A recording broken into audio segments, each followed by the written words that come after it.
Hello, it's John Heaton, and today I thought I'd discuss a topic I haven't discussed before, which is bad lyrics. So obviously, if one goes through one's heroes, some of them are better lyricists than others. Some are better writing melody, some don't write lyrics at all and get someone else to do that job for them. And we've all got our favourites, and we've all got the opposite, I suppose. I'm just going to pick out a few examples from my collection of what I consider to be bad lyrics, for want of a better phrase, really. So, first one I'm going to choose is the single which came out from Michael Jackson and Paul McCartney called "The Girl Is Mine," written by Michael Jackson, not co-written. And the particularly excruciating bit for me is the spoken bit at the end of the song. I'm not sure if you count that as lyrics, but it's about as cringeworthy as you can get, with Paul saying, "Now, Michael, we're not going to fight about this." Michael replies, "I think I told you, Paul, I'm a lover, not a fighter."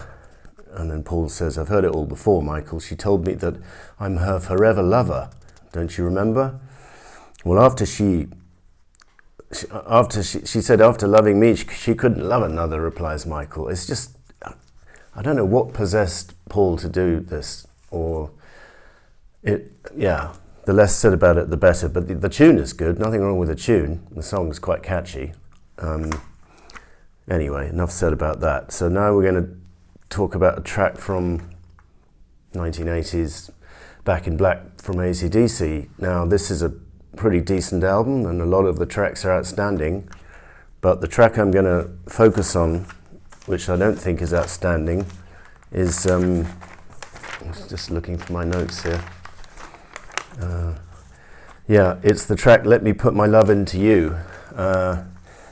When James Griffiths did his review of this album with his mate, they happily discussed this song, but they gave it an 8 out of 10, I think. I think the lyrics are terrible. It's got lines like, "Don't you struggle, don't you fight, don't you worry, 'cause it's your turn tonight. Let me put my love into you, babe. Let me put my love on the line. Let me put my love into you, babe. Let me cut your cake with my knife. Just thoroughly unpleasant." And if you ask me what I give that song out of 10, I'll give it a 0. Sorry.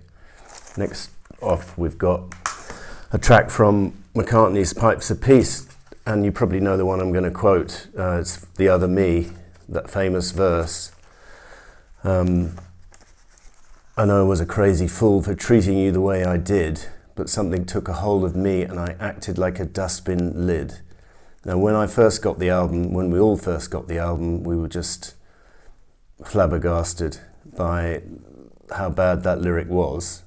Slightly mitigated by Paul explaining a bit later that dustbin lid is Cockney rhyming slang for kid, apparently. But even so, it was not a well-advised line to put in the song, because most people, especially the American market, wouldn't have a clue about Cockney rhyming slang, and they just took the lyric on face value, and it was another kind of stick to beat Paul up with for being a bad lyricist.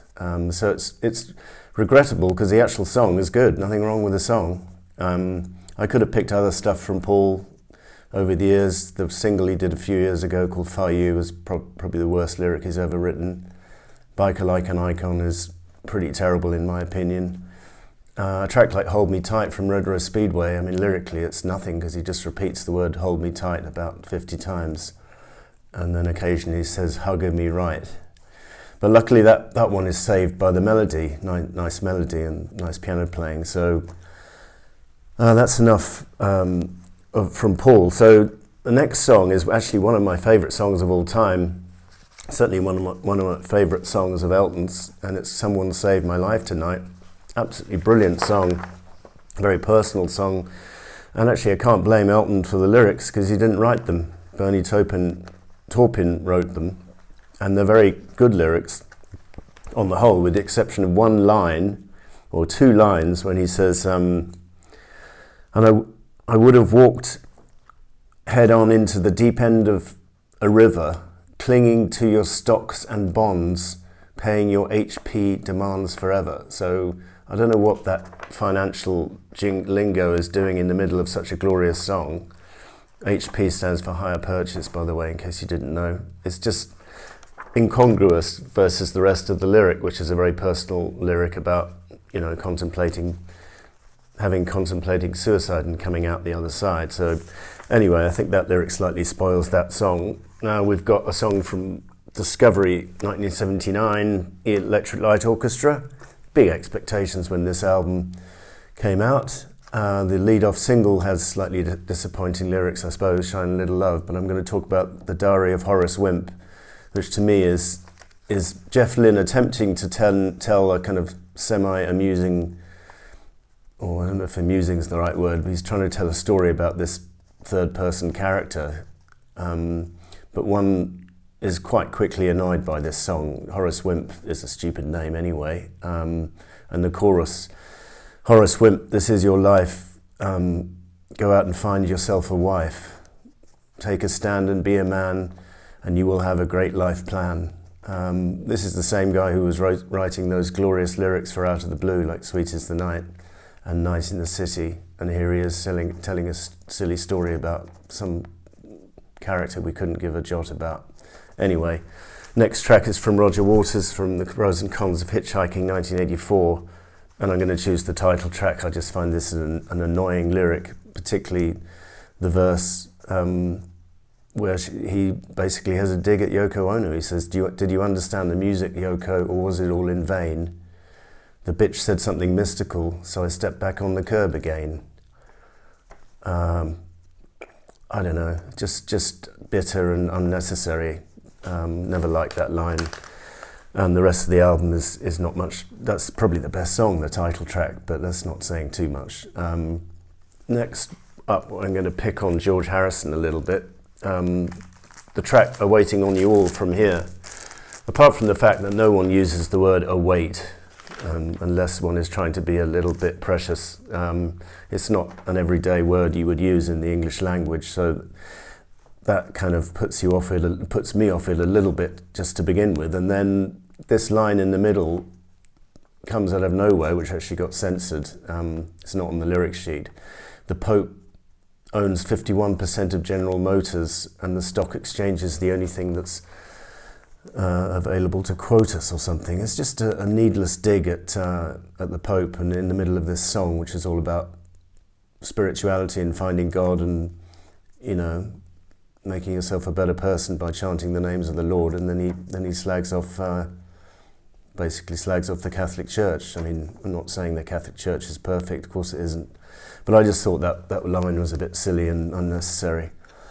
Had a couple of songs I don't have it to show you. There was a particular single by Dire Straits called Twisting by the Pool, which I remember getting at the time and being very disappointed by the lyrics, because Mark Knopfler up until that point had done pretty decent lyrics on the first 4 albums, and then he just came out with this commercial song which annoyed me musically, and the lyrics, Twisting by the Pool, I don't know what he was thinking. Maybe he was trying to have a hit single, and it did okay in the charts, I seem to remember. Also find the lyrics to Money for Nothing a bit annoying, with all this talk about refrigerators and MTVs and colour TVs. Anyway, microwave ovens, who wants to hear about that kind of thing in a song? Next song I'm going to pick on ABBA, a track from The Visitors called 2 for the Price of 1, with this ridiculous lyric about phoning up this what's the word? Personal escort service, and they say on the phone, we'll give you two girls for the price of one, I guess what they're saying, and then it ends up being the girl and her mother turning up for the thing. It's just a stupid lyric. I'm not sure what Bjorn was thinking, and that punchline at the end is bad, and then there's this jaunty outro as if to say, oh, wasn't that funny? Well, actually it wasn't. It was just probably the worst lyric that Bjorn's ever written, in my opinion. Well, some of the early stuff was pretty bad, wasn't it? But considering that's on such a mature album like The Visitors, that's a bit of a letdown, that track. Musically it's okay. Don't have it here to show you, but I suppose one could talk about Brown Sugar as well as being a distasteful lyric with its references to hear them beat the women around about midnight. Jagger got away with it at the time by disguising his vocal and kind of mumbling the words. And it wasn't until years later people have now picked up on it and they've actually deleted it from their set list and they don't play it.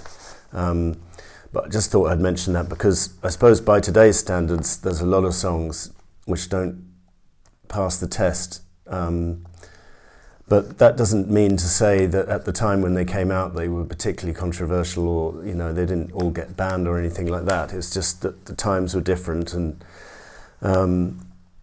anyway, it's worth mentioning because Brown Sugar is not a popular lyric among the fans today, particularly the younger ones, I think. So I haven't got a list to show you, but that was some examples of bad lyrics. Plenty of good ones out there, of course, and plenty of ones I didn't mention. And sorry if you like the particular ones I picked out here. That's up to you. That's fine. And thank you for watching. We'll see you next time.